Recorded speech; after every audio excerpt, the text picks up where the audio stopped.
Hey, this is Nick Cannon, and I'll be reading Anansi Tries to Steal All the Wisdom of the World.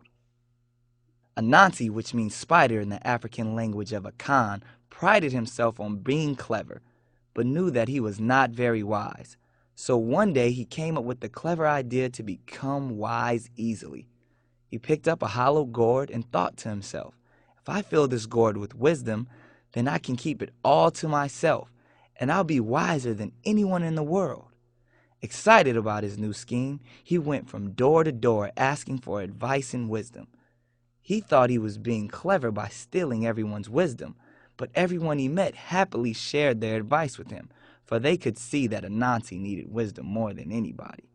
Finally, when he had filled his gourd with all the advice, ideas, and wisdom he could carry, he scuttled back to his home excitedly. But then he had a thought.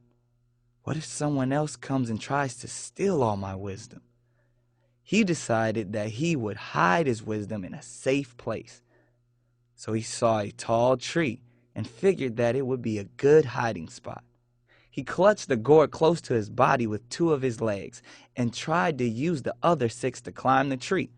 But the gourd was too big.